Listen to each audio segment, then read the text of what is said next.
Вітаю! Сьогодні ми занурюємося в уривки з книги, яка, багатьом здається доволі суперечливою. Але точно змушує задуматись. Так, це правило 10Х Гранта Кардона. І автор, знаєш, не ходить навколо, а одразу заявляє, що знайшов єдину відмінність між успіхом і провалом. І ця відмінність – це принцип, який він називає десятикратним запасом. Саме так. Наше завдання сьогодні – зрозуміти, що це за філософія, яка вимагає мислити, діяти в 10-ро масштабніше, ніж будь-хто навколо, взагалі вважає за розумне. Так, і він одразу задає такий провокаційний тон. Цитата, яка, по суті, є ультиматумом. «Людина, яка радить робити менше, або не друг мені, або сама збита з пантелику». Це не просто лозунг, так. Це фундаментальна зміна підходу. Абсолютно. Він пропонує відкинути саму ідею достатньості. Давайте тоді розпакуємо цю центральну ідею. В основі лежить, на перший погляд, проста арифматика. Дуже проста. Автор каже, що його власний успіх – це прямий результат того, що він систематично робив у 10 разів більше за конкурентів. На кожен їхній дзвінок – 10 його. На кожну зустріч – теж 10 його. І це не про те, щоб бути просто трохи кращим, а про те, щоб створити такий обсяг дій, який, фізично неможливо ігнорувати. І що тут справді важливо, так це те, що правило 10Х має дві частини, вони нерозривні. Окей. Перша, більш очевидна, це десятикратні дії. Це те, про що ти щойно сказав, масові, можливо, навіть ірраціональні зусилля. А друга? А друга, про яку він сам шкодує, що не усвідомив раніше, це десятикратне мислення. Тобто ставити собі цілі, які в 10 разів перевищують ті, що здаються реалістичними. Ага, тобто не просто більше робити, а й більше хотіти. Саме так. І він стверджує, що саме відсутність таких масштабних цілей стримувала його на ранніх етапах. Він умовно думав про тисячі, а мав би думати про мільйони. Систематично і трагічно недооцінюємо кількість зусиль, часу, грошей, всього, що потрібно для досягнення будь-якої мети. Це такий собі реалізм на стероїдах. Абсолютно. Ми думаємо, що на запуск бізнесу треба, скажімо, $10 000 і 3 місяці. Кардон каже, одразу плануй 100 000 і 3 роки. І не тому, що ти поганий підприємець. Ні. А тому, що на шляху точно виникнуть непередбачувані перешкоди. Ринок зміниться, техніка зламається, люди підведуть. І якщо в тебе немає цього 10-кратного запасу, то будь-яка з цих перешкод стає фатальною. Так. Він наводить як приклад житлову кризу в США. І це ж не просто про фінанси, правда? Це про мислення. Так, це історія про мислення. Люди орієнтувалися на сусідів, на норму, купували будинки, які могли собі дозволити, впритул, без запасу. Слідували такому собі стадному інстинкту. Саме. Замість того, щоб ставити цілі, які б захистили їх від штормів. І коли ринок обвалився, постраждали всі. Навіть ті, хто не брав ризикованих кредитів. Так, бо вся система, побудована на помірних розрахунках, виявилася крихкою.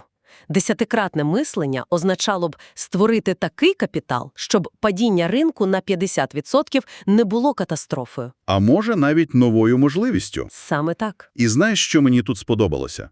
Він не просто каже «робіть більше». Він дає таку собі шкалу для самоперевірки.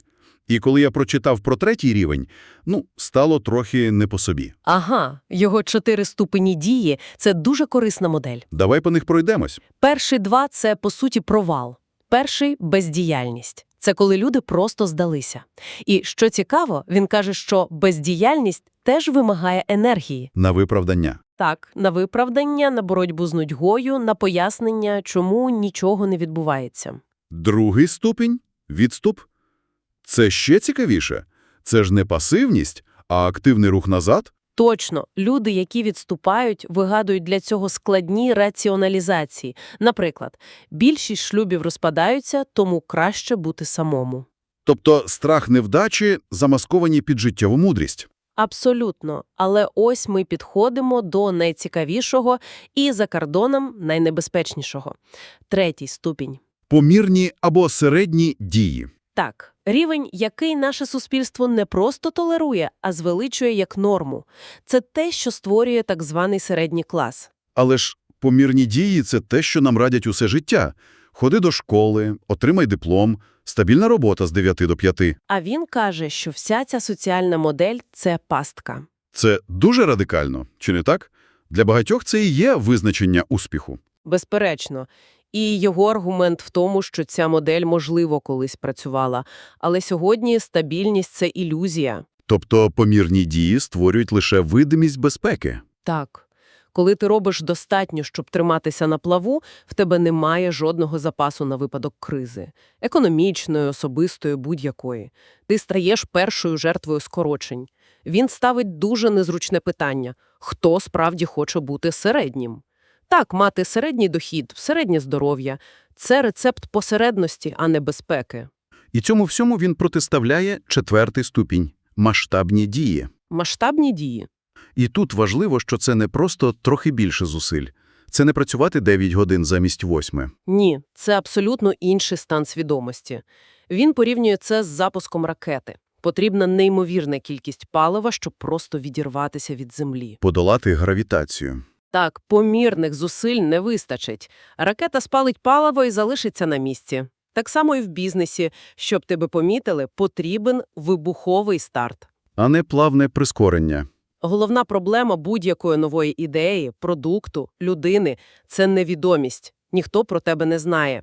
І щоб пробитися крізь цей шум, потрібні надзвичайні, 10-кратні зусилля. Він же наводить особистий приклад, як врятував свою першу компанію. Ага. Його бізнес помирав, він робив по 2-3 дзвінки на день. А потім вирішив застосувати цей принцип і почав робити 20-30. І ринок, який здавався мертвим, раптом почав реагувати. Не тому, що ринок змінився, а тому, що змінився рівень його активності. І він стверджує, що цей стан масової активності є для нас природнім. Каже, подивіться на дітей, вони ж невтомні. Постійно рухаються, досліджують. Або на природу, на всесвіт, все в постійному русі, розширенні. Апатія і помірність – це, на його думку, набуті стани, які нам нав'язали. Гаразд, але щоб підтримувати такий шалений рівень активності, потрібне якесь, надпотужне джерело енергії. І тут Кордон робить, мабуть, найрадикальніший ментальний сув. Так, він пропонує ставитися до успіху не як до вибору чи можливості, А як до обов'язку? як до морального зобов'язання. Це справді поворотний момент у його філософії. Поясни. Дивись, коли успіх – це опція, то і невдача – це теж опція. Можна сказати, не вийшло, я спробував. А коли успіх – це обов'язок. Перед собою, сім'єю, своїм потенціалом. Тоді невдача стає просто неприйнятною. Це змінює все. Це перестає бути грою, стає місією. Він розповідає про 2 особисті пробудження, які привели його до цієї думки. І це не якісь там історії про осяяння. Це моменти, коли він опинявся на дні. Перший у 25 років. Він описує себе як людину без мети, з наркотиками, на межі самознищення. І він зрозумів, що проблема не в наркотиках. А у відсутності мети, у відмові від прагнення до успіху. Друге пробудження було значно пізніше, у 50, під час кризи 2008 року. Коли він вже був успішним. Так, але він зрозумів, що заспокоївся, спочивав на лаврах, як то кажуть, діяв на помірному рівні, і раптом усвідомив, що цим поставив під загрозу все, що збудував. І саме тоді він і сформулював це правило 10Х. Так. Добре, якщо успіх – це обов'язок, то логічно, що невдача – це не просто невезіння. І ось тут, мені здається, найсуперечливіша його заява. Про відповідальність. Так, тут він займає екстремальну позицію. Його ідея – взяти на себе відповідальність абсолютно за все, що відбувається у твоєму житті. Навіть за те, що від тебе ніяк не залежить. Саме так. Це повна відмова від мислення жертви. Його приклад з відключенням світла просто вражає. Якщо в районі вимкнули світло, звичайна людина що робить? Скаржиться на владу. На енергетичну компанію, а Кордон каже – це моя відповідальність. Я мав передбачити це і купити генератор. Це ж абсурд, на перший погляд. На перший погляд так. Але сенс не в тому, щоб звинувачувати себе в усьому. Сенс у тому, щоб змінити фокус з пошуку винних на пошук рішень.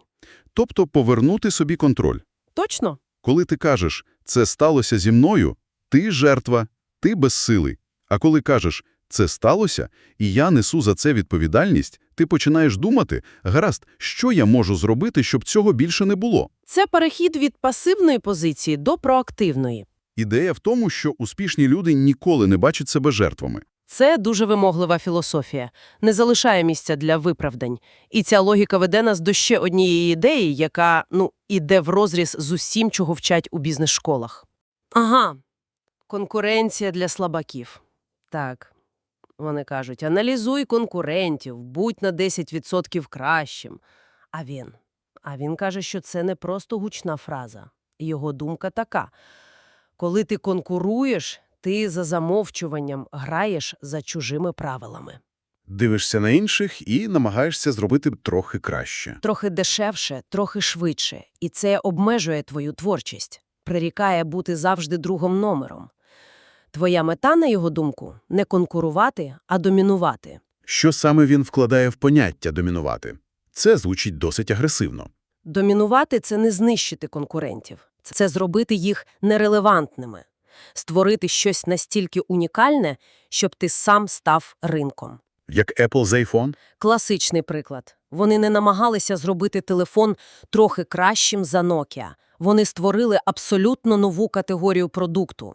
Новий досвід. Вони не конкурували, вони задали темп, змусивши весь ринок намагатися їх наздогнати. Отже, на практиці це означає, що замість того, щоб намагатися відвоювати 1% ринку, треба стати єдиним вибором у свідомості клієнта. Так, коли хтось думає про твою сферу, перше ім'я, яке спадає на думку, має бути твоє. Це і є домінування. І досягається це не копіюванням, а інноваціями. І, знову ж таки, масовими діями, щоб ринок дізнався про твій унікальний підхід.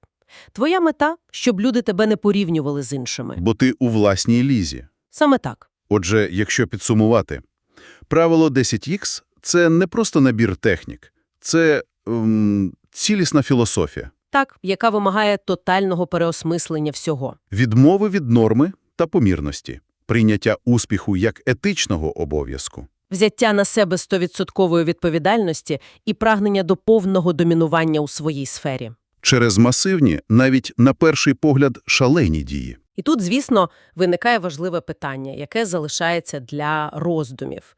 Автор стверджує, що цей невпинний рух, ця масова дія – наш природний стан. Наводить як приклад дітей Всесвіт. Але в сучасному світі, який все більше говорить про баланс, усвідомленість, сповільнення, чи не є мислення 10Х прямим шляхом до вигорання? А не до виняткових досягнень. І де проходиться тонка межа між абсолютною відповідальністю за власне життя і токсичним самозвинуваченням за події, які справді поза нашим контролем. Це те, про що варто подумати.